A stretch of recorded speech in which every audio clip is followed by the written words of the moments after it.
Bienvenue dans l'Aiguillage. Aujourd'hui, nous sommes chez un particulier, Régis Desroussins, qui nous ouvre ses portes pour nous faire découvrir son magnifique réseau, la gare de Saint-Désert. Situons tout d'abord l'action. Nous sommes dans le sous-sol de la maison de Régis Desroussins. Et comme vous le savez sans doute, le sous-sol d'une maison est le plus souvent réservé au rangement de tout un tas de choses, plutôt qu'à l'installation d'un réseau de train. Eh bien, chez Régis, les deux fonctions cohabitent. Il a fabriqué un caisson en aggloméré pour y installer son réseau et accessoirement récupérer les mètres carrés de rangement perdus en aménageant en dessous et au-dessus des voies toute une série de placards et de rayons. Autre surprise, les coulisses. Totalement invisibles depuis la partie publique, on peut y accéder par une série d'ouvertures astucieusement ménagées dans l'une des parois du caisson. Les différents convois que nous allons voir circuler dans un instant attendent patiemment d'être appelés pour entrer en scène.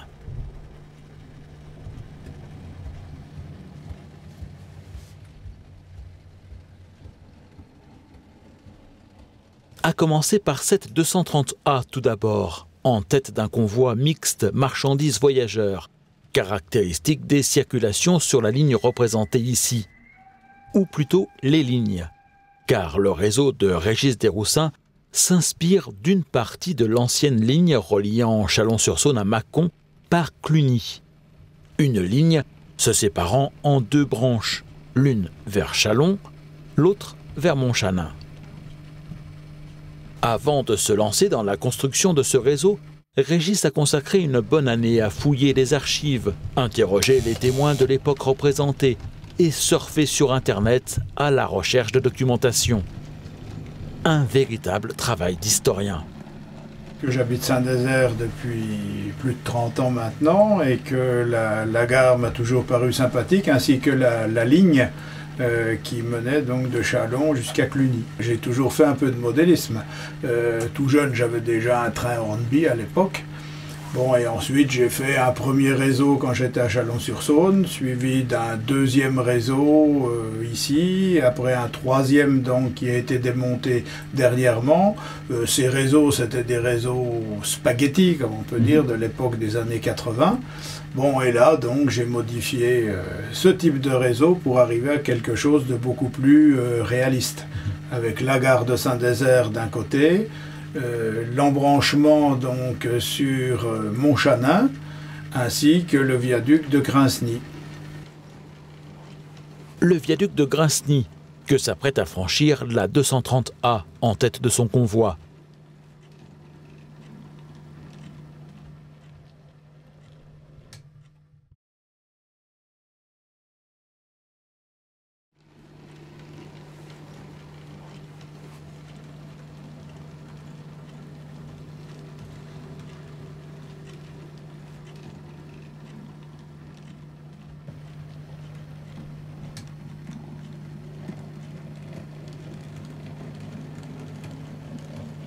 L'essentiel de ce qui est visible sur le réseau Saint-Désert a été fabriqué par Régis, avec un souci du détail et du réalisme assez exceptionnel. Tout ce qui est transmission funiculaire, signalisation, cloche léopoldaire, etc. Donc, tout ça, c'est maison. Les barrières en bois également, que l'on peut voir sur le réseau, les bâches sur les chargements, etc. Les voitures sont immatriculées avec un clin d'œil aux artisans du village, le plombier, le menuisier, le boucher.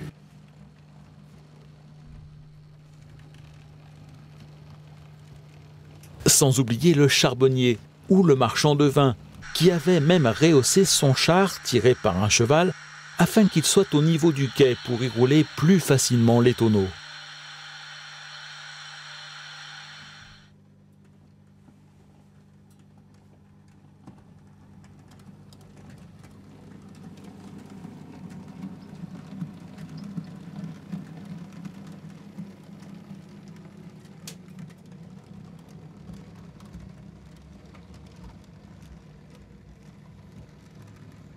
Côté exploitation, le réseau peut fonctionner soit en analogique, soit en digital, Régis possédant des locomotives de ces deux générations. Les coulisses du réseau Saint-Désert sont totalement cachées de la partie publique et par conséquent invisibles aux yeux de celui qui le pilote. Pour sortir une rame du garage, il faut donc tendre l'oreille. Eh bien, j'ai tout simplement des ILS qui actionnent des petits buzzers et c'est donc en fonction des pipes de ces buzzers que je sais où se trouve tel convoi. Ça me permet donc de les ranger, de les sortir sans avoir accès aux coulisses et en évitant l'utilisation caméra et télévision. Les ILS, interrupteurs à lampe souple, un système couramment utilisé en modélisme ferroviaire pour détecter le passage des trains en certains points d'un réseau. De petits aimants sont logés sous les motrices. Leur champ magnétique déclenche au passage des ILS des commandes d'aiguillage ou de signalisation. Sur le réseau de Régis, c'est un signal sonore qui est produit. Il suffit de compter le nombre de bips pour savoir où se trouve le train agarré ou dégaré. 1, 2, à 3, le convoi est rangé.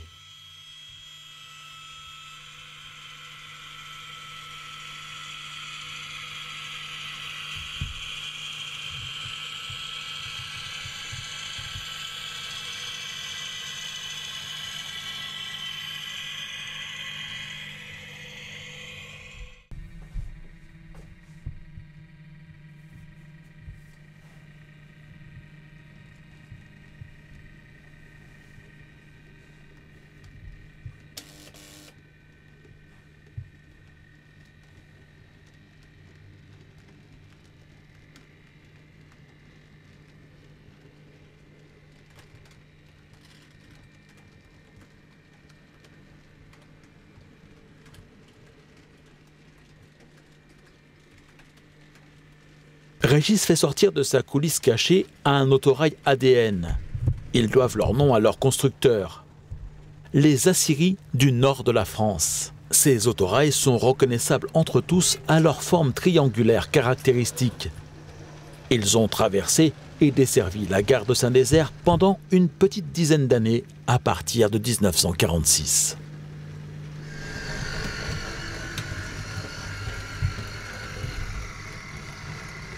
Le réseau n'est pas très grand. Il mesure 4 mètres de long par 2 mètres 30 de large. C'est un tour de pièce. Régis a consacré 4 ans à le construire, 1 an de recherche, suivi de 3 ans pour la mise en œuvre. Après sa période réseau spaghetti, ces modules sur lesquels les modélistes des années 70-80 s'efforçaient d'accumuler un maximum de choses et de trains en circulation dans un minimum d'espace, il a souhaité revenir à l'essentiel, privilégier le réalisme et l'atmosphère d'une époque bien précise. L'époque 3, celle de l'électrification de la ligne impériale. La division du temps en époque ferroviaire est due au MOROP, l'Union européenne des modélistes ferroviaires et des amis des chemins de fer. Une fédération européenne dont le siège est basé en Suisse et dont la vocation première est la normalisation des échelles, écartement, attelage et autres éléments en usage dans le modélisme ferroviaire. L'époque 3 court de 1945 à 1970. C'est la période du déclin de la vapeur au profit des tractions diesel et électriques.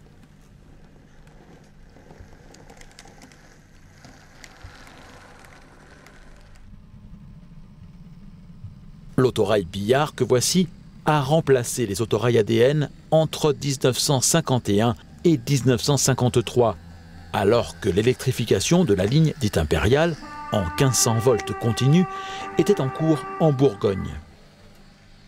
La ligne PLM, Paris-Lyon-Marseille, depuis qu'elle avait été empruntée par Napoléon III en 1862, avait été ainsi surnommée ligne ou artère impériale. À cette époque-là, il faut un peu plus de 8 heures pour atteindre la Méditerranée depuis Paris. L'électrification de la ligne permettra de gagner environ 1 heure.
La ligne impériale, toujours à l'époque 3, c'est le thème retenu par Régis pour son prochain réseau. Un réseau que j'espère bien vous faire découvrir d'ici quelques années, sans doute dans Aiguillage. En attendant, continuons à profiter de celui-ci et de son ambiance champêtre, et continuons à avancer doucement dans le temps. Dans les années 60, jusqu'en 1968, date de fermeture de la ligne aux voyageurs, c'est un autorail Picasso qui desservait la gare.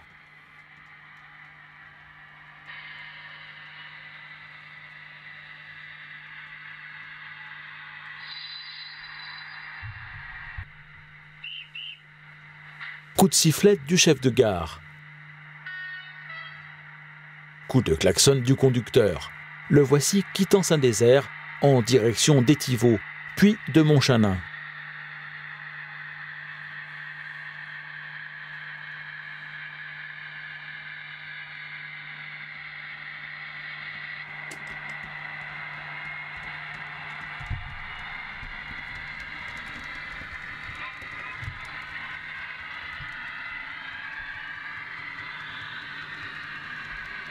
Passage sur le viaduc de Crinceny.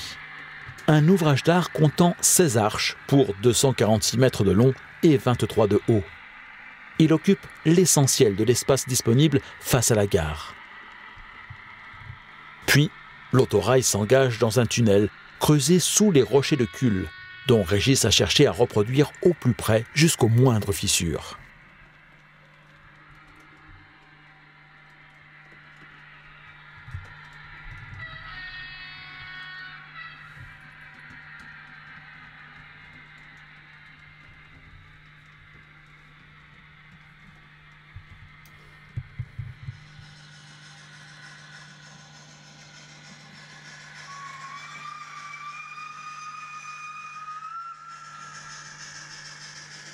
Sortant du même tunnel, une circulation que Régis qualifierait de non conforme.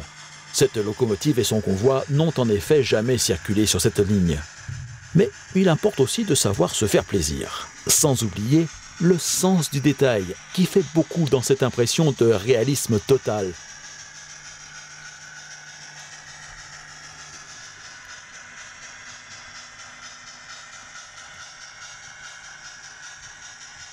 Voyez par exemple ici le vélo que l'un des cheminots a placé sur le tas de charbon.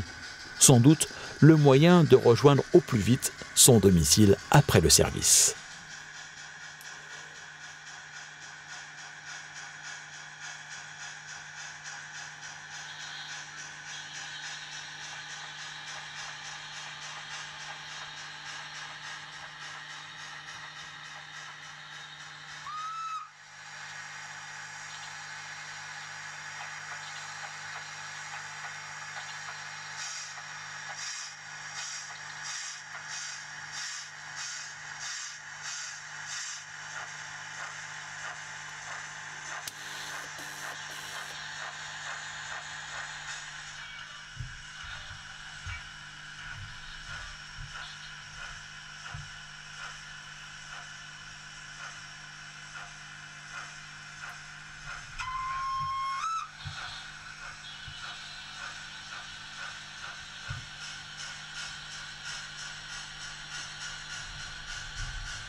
Un dernier passage sur le viaduc de Crinceny et le train entre une dernière fois en gare de Saint-Désert. Une gare qui est toujours en place mais qui est devenue une propriété privée et qui n'est plus désormais traversée que par des piétons et des cyclistes, la ligne ayant été déferrée et transformée en voie verte.